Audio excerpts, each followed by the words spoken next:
Okay, we're going to get started here.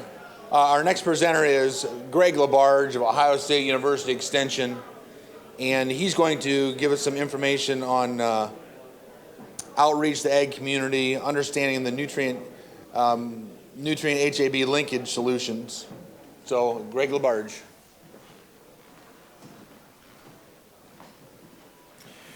Well, good morning, everybody. Glad to be up here and share with you a little bit of what we're doing from outreach standpoint here in the state of Ohio. I know many of you are, as I looked at the list, many of you are from here in the state, and a lot of this will be similar to what you already knew about some of the things that we're doing, but I also know there's a few folks from out of state and trying to look at perspective as far as what we're doing here in the state of Ohio, so I want to help provide that perspective to that. And I think there's no better way to start than sharing with you the people that I work with on a daily basis in my job as a field specialist in agronomic systems with Ohio State. Any of you know these guys on the picture up here? Just a couple. I'm surprised more of you don't know these two fellows. This is Terry and Ryan McClure from Paulding County. And Terry and Ryan are very active in the community. Terry serves on the TNC board. He has a whole variety of different things that he's been involved in. Ryan is very active in the pork producers board. But these are the folks that I work with on a daily basis, and some of you do too as well, working with individual farmers. And they represent pretty much the guys that I get a chance to talk to very frequently. And this is the question that they're asking me continuously, and that is, what is the science-based information that you can provide to me that is going to help me in my operation to make changes to affect this? They're very much concerned about their environmental view in the community, very much reputation-driven in how they go about things, and that's really very representative of the farmers that we work with here in the state of Ohio. So the concern exists there in relationship to what we want to do in trying to make changes that impact water quality here in the state. I would also say that we don't spend too many times or too much of our conversation talking about multivariate regressions or three-factorial analysis. A lot of it's pretty practical in relationship to trying to take these practices and put them in place, and that is different for each one of the farmers. These two individuals have a farming operation that revolves around the soils and the situation that they work in, and the solutions that will work for them aren't going to be the same for a farmer that I, from my past life working in Fulton County, would do, because soil types in Paulding County and soil types in Fulton County are dramatically different. So we have to take in mind that they have to work this science into what will be a doable thing from their operation standpoint. And what we've done here in the state of Ohio is really three types of things. We've talked about and have regulations here in the state. Some of those are statewide, some of them are targeted, and I want to go through those fairly quickly. There are programs that support those statewide regulations that I want to share with you, and talk a little bit about what we're doing from really OSU Extension, but also then from a larger organizational engagement here in the state of Ohio. Regulations statewide and targeted. We have regulations related to manure. We do have the fertilizer training program that I want to spend a few minutes on, and then also application rules in relationship to particularly the Western Lake Erie Basin. And the regulations on manure applications or livestock facilities kind of revolve around these several items here. We do have within the Ohio well, actually is an ODA now, the Ohio Ag Pollution Abatement laws, which were established back in 1975-ish, 79, in relationship to overall look as far as manure application, soil loss, and kind of govern in relationship to excessive types of environmental impacts what we do in farming operations. And all livestock facilities fall under those rules, regardless of size, whether it's one or whether it's 1,000 or 2,000 or 3,000, they're all subject at least to these rules in relationship to manure applications and their management. I would also say that if you get in trouble and you're a consistent non-complier with the ag pollution abatement laws, that doesn't, just because of size, doesn't avoid a trip to visit Kevin Elder and livestock permitting. In fact, there is a history where farms have been consistently in violation that they've become under permit, even though their size does not dictate that they be under permit. I just mentioned size, and we do have a permitting process here in the state of Ohio based off of the size of operation. Kevin Elder is here today, and he's the chief of that division, and that is certainly based off of the size of operation. And even as you get to a larger size, you need to take a look at the National Pollutant Discharge and Elimination System, NPDES permit from Ohio EPA. So I don't know if Rick works in that program, but I know Rick is here today from EPA and can talk a little bit more to that. Also, I think you need to know that applicators of large volumes of manure here in the state of Ohio also fall under what is called the Certified Livestock Manager Program. And they are required to participate in that if they meet those thresholds of application. A lot of the manure application equipment has become somewhat specialized, and so with that, rather than the farms owning their own equipment, they contract out that application in relationship to making applications. There are a couple people in the room, I've already pointed them out, that know a lot more about this. Joycelyn Henderson is in the back, so if you have questions about how we handle manure here in the state of Ohio, there are some other people in the room that can help at breaks and so forth. Fertilizer applicator certification became into effect back in 2014. We jumped on the process very quickly after that became into effect. August 31st, the rules or the law actually came into effect, and on September 4th, we were actually doing certification in the state of Ohio because we had interest in farmers that wanted to participate in that. It is, as you see up there, basically targeted at those with 50 or more acres that they're applying fertilizer to, and there is kind of a qualifier that they have agricultural production that they're selling off farm. The ODA is the issuing authority for that certification. Before they will issue you a certification, you have to meet such certain educational requirements. One of those is attending a session that we hold, a 3-hour training session in relationship to fertilizer application. I can update some numbers there. Since September 2014, we have 13,529 that are certified in relationship to that particular program. And Extension has held 294 sessions to get that done.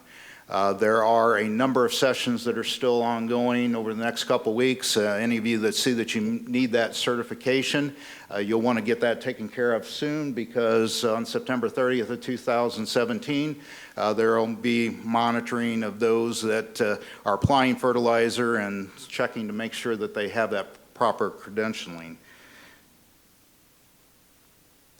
So we do training. What does that mean? In Extension, what we do is training on a pretty systematic basis here in the state, and I'm going to go ahead and just take a second to start these around and go that way and here. And what we talk about in that program is certainly we want people to be in compliance, because a big part of the certification is, one thing that is a requirement is keeping fertilizer application records. And so that's an important part of what they know as far as responsibility in relationship to that certification. Second topic area that we covered is nutrient enrichment on water quality. The slides that the farmers are seeing are very similar to what you saw this morning, in that we use a lot of data from the edge of field studies, and then we use a lot of data from the river monitoring that is going on from Laura's standpoint here at Heidelberg.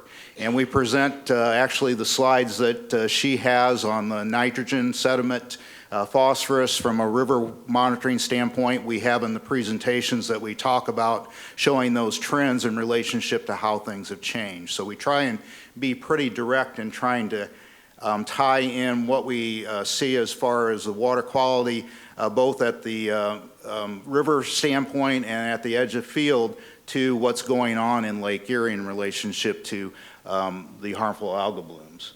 Then we do talk about soil testing, which is the foundation and needs to continue to be the foundation of what we do from a nutrient recommendation standpoint here in the state of Ohio. And then we talk directly about really the two nutrients of concern, talking about phosphorus and nitrogen and managing it. As Laura said earlier, we can make not a real strong economic case for changing a lot from a phosphorus standpoint. It becomes really that discussion about, you know, what the impacts are as it leaves the site. Nitrogen, in some cases, we're able to make a real strong case that you can save money by managing better your nitrogen applications to the tune of $30, $40, $50 per acre, which does start to get in the eyes of farmers, you know, their peak of their interest in relationship to better understanding of what's going on their farming operations from a fertility standpoint.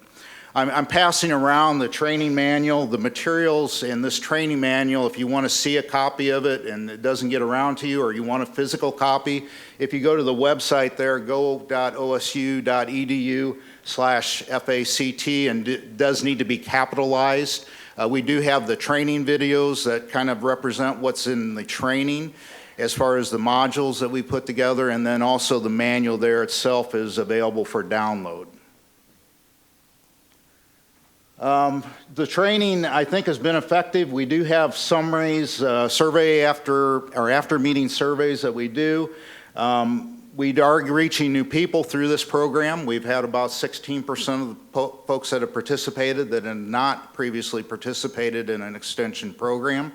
And they are indicating that they get the fact that there is a link between their farm water quality and then the phosphorus, the phosphorus impacts as the water leaves their farm and then Lake Erie and other bodies of water such as Grand Lake St. Mary's. I think we're hitting the right tone because 91% are indicating they're increasing their knowledge in relationship to nutrient management, and half are looking at changing their nutrient management practices. And I think that last one needs a little bit of explanation. Well, only half think they are going to make changes. I think the reality is you need to understand that there's a lot of people that are doing the 4 R's, even though they didn't do it under that type of title as we talk about rate and placement and timing and source from a nutrient application standpoint, but have been minimally applying fertilizer for a long time, being very successful. So they are probably judging, in some cases at least, that their nutrient management is pretty much in line with what we're talking about in these sessions. Quick question, how many of you have a fertilizer applicator certification for the state of Ohio? Great.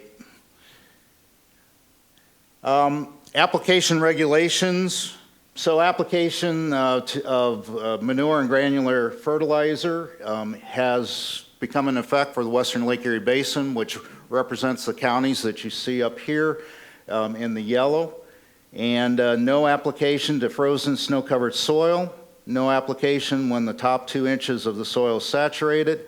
And you do, as you plan your applications of both manure and fertilizer, need to consult the forecast. We recommend or talk about the NOAA forecast. There's also a tool that is an app that goes on your phone, both Android and iPhone or iOS systems, and that will give weather information too. It's called OnMark, and Farm Bureau and several other groups have put that together. If you're looking at that forecast and applying manure, you need to look at the 24-hour forecast, and is there a prediction for more than a ½ an inch of rainfall? And if you're applying fertilizer, N and P, you need to look at the 12-hour forecast, and is there an inch or more potential of rainfall in that forecast to decide whether you go ahead or whether you delay that application. So there's some supporting programs. Any quick questions about the regulations and anything there before we move on? Yeah. You show the basin being in the 3 states, but only these regulations apply to Ohio, correct? Absolutely. Yeah. Indiana governor probably wouldn't appreciate us coming across the line telling them what to do. So, yeah, that would be cut off at the line, state line. Well, I wasn't referring to the fact that they would adopt. Yeah. That they would adopt similar standards for what that. And there's a lot of discussion in relationship to that, certainly in relationship to those 3 states and a lot of communication going on with everything that's happened. There are supporting programs in the state that I think are important to understand. And the supporting program that really ties directly into that fertilizer certification is in addition to, which is a regulatory thing, the Fertilizer Applicator program certification through ODA is a regulatory program. The program I want to talk about for a few minutes now is a voluntary program. And this is a voluntary program being worked with ag retailers here in the state of Ohio, as well as crop consultants. And what they're doing is for our nutrient certification program that's administered through the Ohio Agribusiness Association is the contracted organization that is providing the overall organization of this. And that certification program, what it does is has goals in relationship to better water quality. It has requirements in it of doing a training and ongoing education, monitoring for our implementation within that operation, and then nutrient recommendation and application. And basically, they're doing that through a third-party audit. There's a Nutrient Stewardship Council that provides that service of a third-party audit that there's about 43 different standards that they are judged against in relationship to meeting the criteria for the program, and one of those is, do your recommendations coming out of your organization meet tri-state fertilizer or not exceed tri-state fertilizer recommendations? So that type of program certainly ties in well with what the farmers and applicators are hearing in the training programs that we're doing. This is the success of the program up to this point in time. There are 38 certified branch facilities, and the acres that they influence are almost 1.9 million acres in relationship to the basin. Those are all 3 states. And this is all 3 states. Thank you, Kevin, for pointing that out. And we do have certified facilities in all 3 states for this particular program.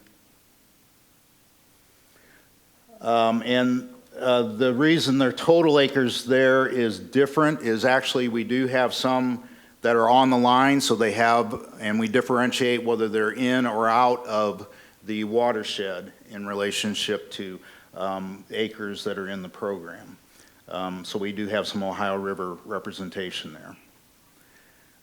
What we've been doing from a farmer engagement standpoint is we've been doing 3 projects that I work with. We've been working with farmers and monitoring at the end of their tile with what's called a diffusive gradient thin film device.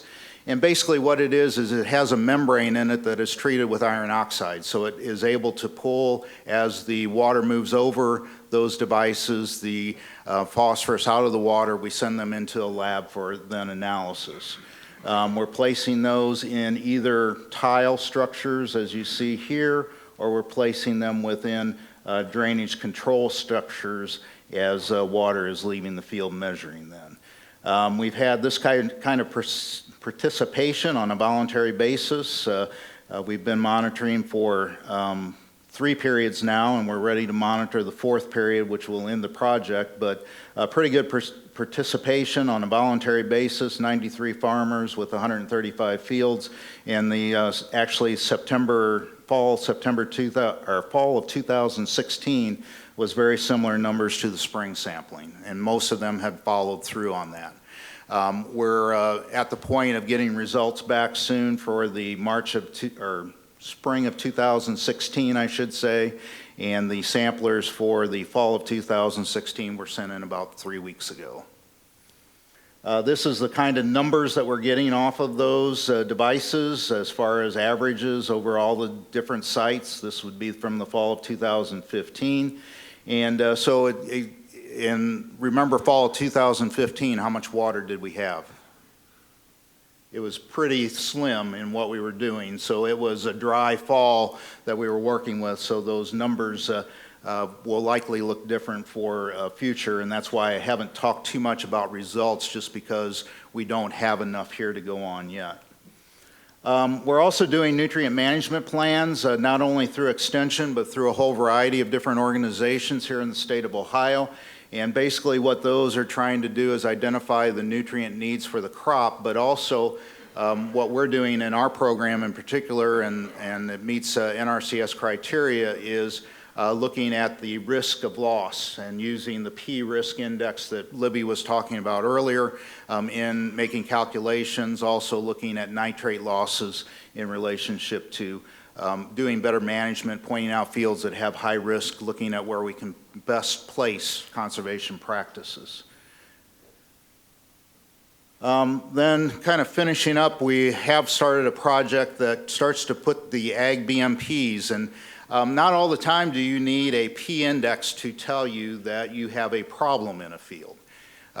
We were just at Conservation Tillage Conference a couple days, and I drove up from Columbus, and I started my counting from Marysville up to Ada, Ohio, and I could have put in about 20 different grass waterways during that trek, seeing the erosion that was happening in fields.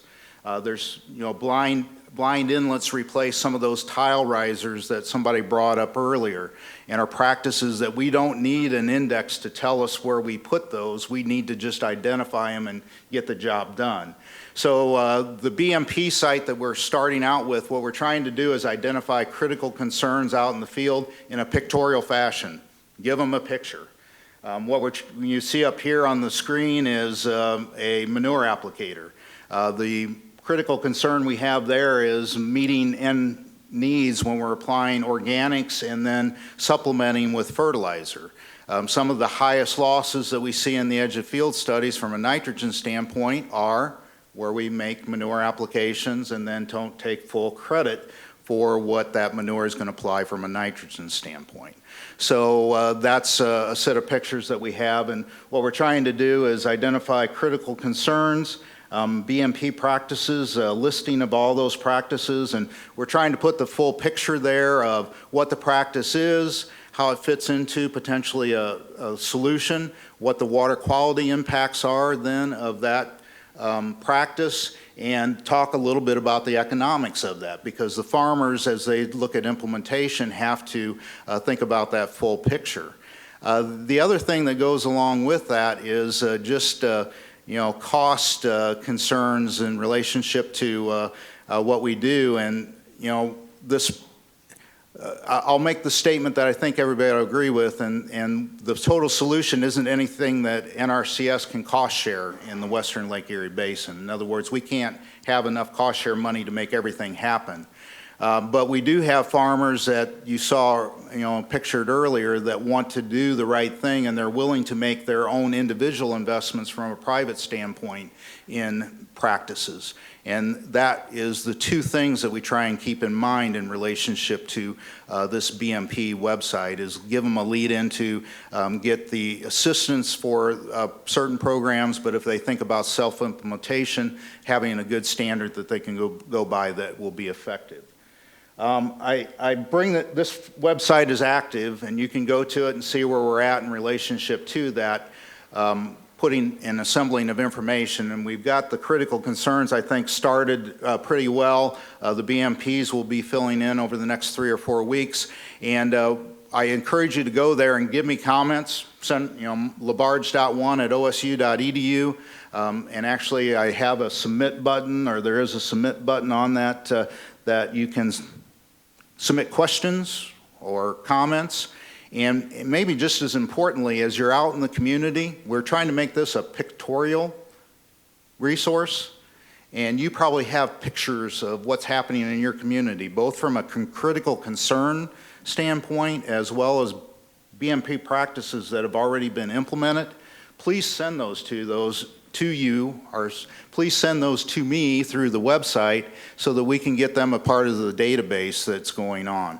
Once again, we got the framework in place, and now we want to start filling in the information for that. So here in Ohio, I think we have developed and continue to work towards a pretty comprehensive framework to start to make changes in nutrient management practices. Certainly thinking about the regulatory climate, I think the rules make sense. The knowing more about nutrient application from the applicator standpoint, and then the additional rules I think make sense from the actual applicator conditions that were defined in Senate Bill 1.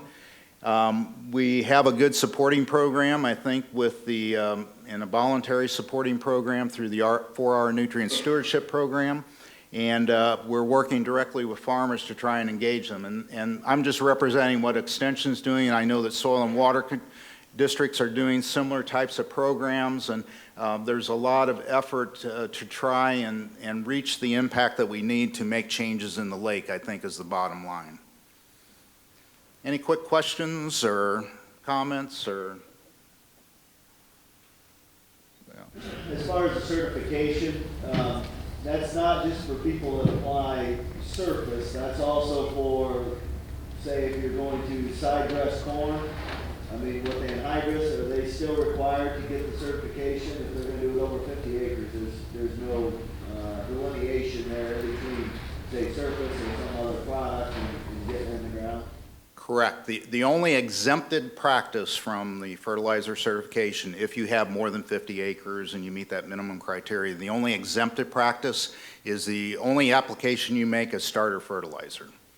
If you surface apply, band apply P and K on your operation, if you side dress corn with nitrogen, if you top dress wheat, all of those would qualify you to participate in that program and certification process. Steve, go.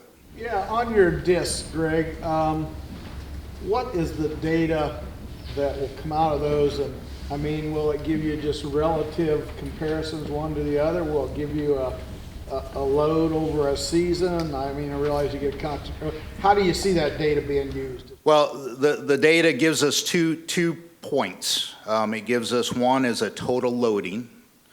And because of the way that film works, it actually is, they can back calculate a concentration because it's a known rate of accumulation on that filter. So they can give us or on that media. So they can give us a concentration value too in relationship to what we're seeing come out. And we have to provide them, the key thing that we have to provide them back is some temperature data for what temperatures are in existence when the discs are out.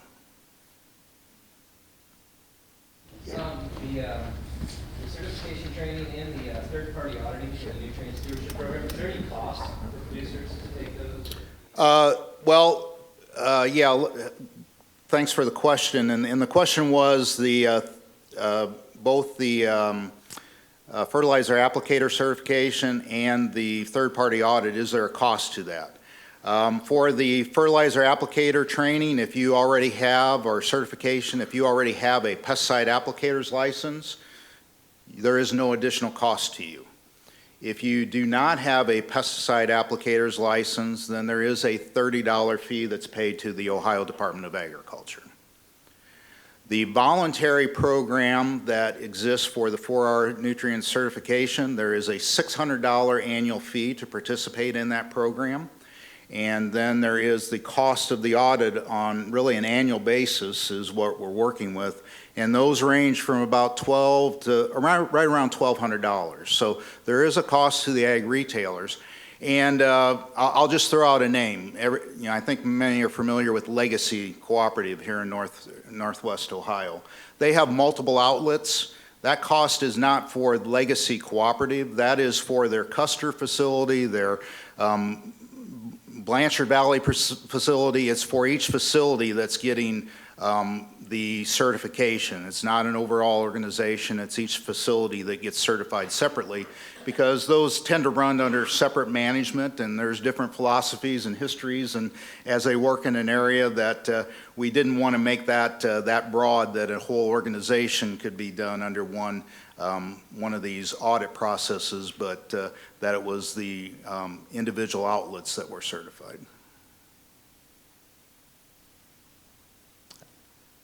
All right, thanks, Mark.